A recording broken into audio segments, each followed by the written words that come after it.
All right, so how to get the most out of practice, the time that you put in playing the guitar. How do you get the most mileage from the time that you play? So you can imagine that if you learn something on the guitar, let's say it's a lick, as they say, you know, and you love it, right? You're like, and that's the thing you can do. That's great.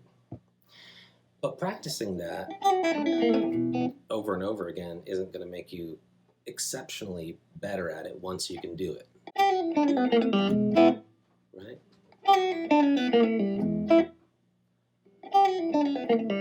There's only so much that you can get good at that one thing.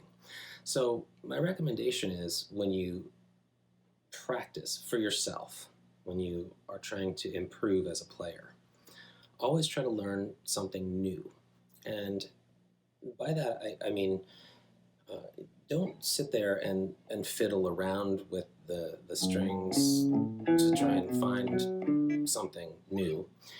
Learn something new based on something that you've heard on a radio or on a record or an MP3, because you don't listen to records anymore, a recording, and try to figure out how that works. So, for example, let's say, and this is a really, really fun game to play, you turn on the radio, random station, you don't know what the song is going to be from one to the next, and you just try and find the root note of what they're doing in the chord progression. So if you hear a song that's playing and it sounds something maybe like this,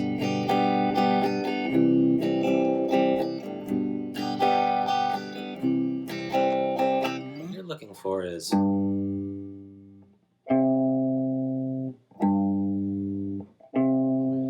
notes of that.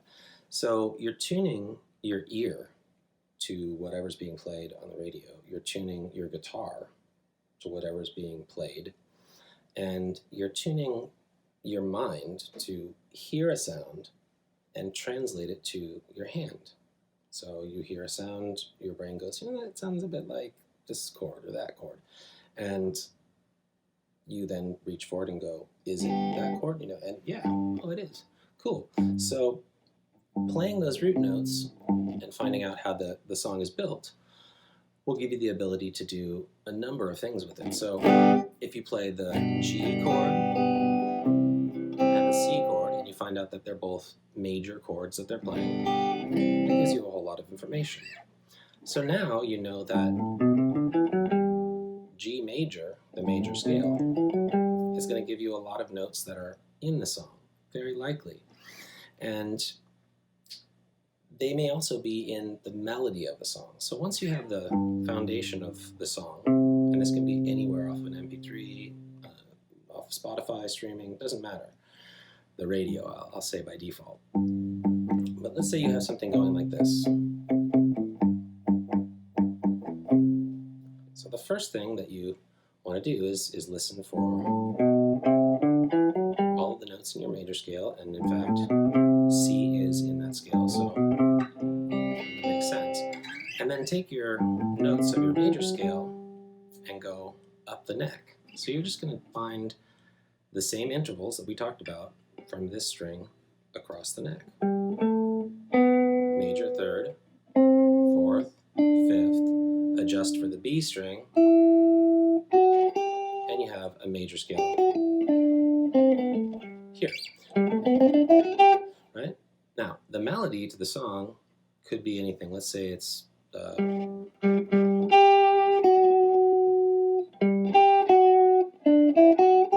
it's Somewhere Over the Rainbow, right?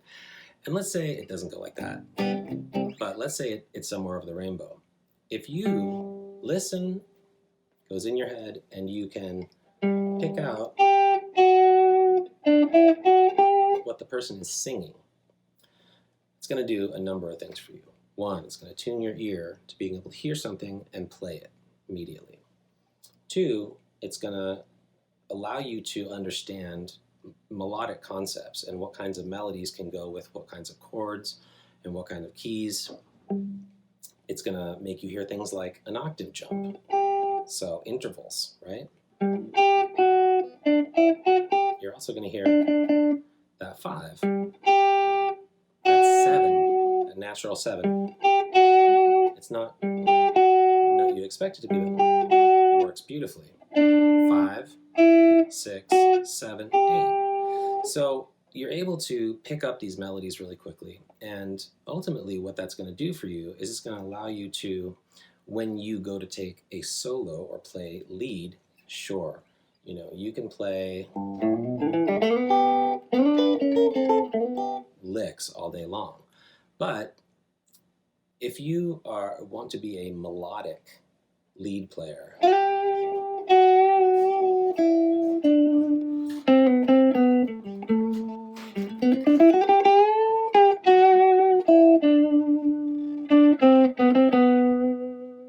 you want to be able to land on that 5, land on that 3, bend that 7 to that 8.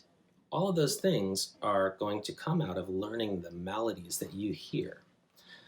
And it's fun. You can just leave whatever it is, Spotify or the radio, playing. You can do this for hours. I used to.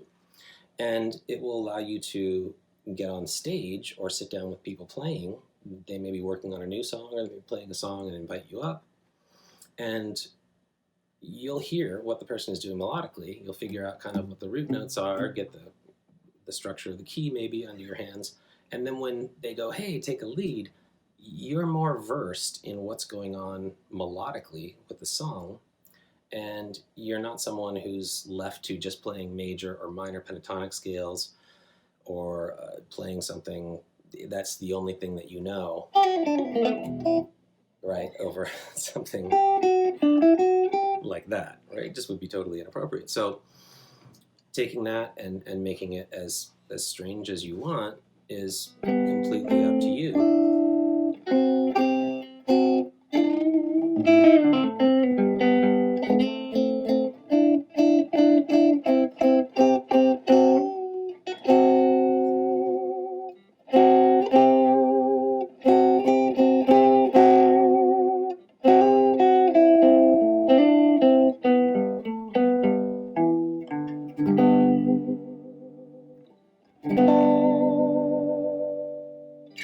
Right? So you have endless opportunity there once you've established what the melody of the song that you're playing is.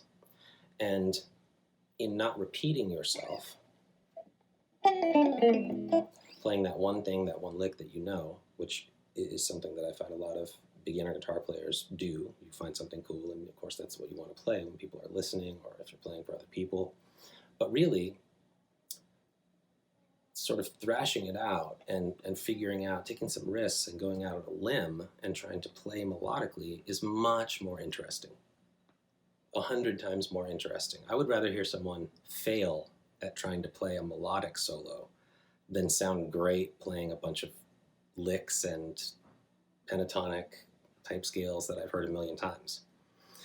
So know that going forward, that's just a much better way for you to practice and for you to holistically tune your ear and your instrument and the song that's playing and be able to go from one to the next and dive into anything. It's all right there.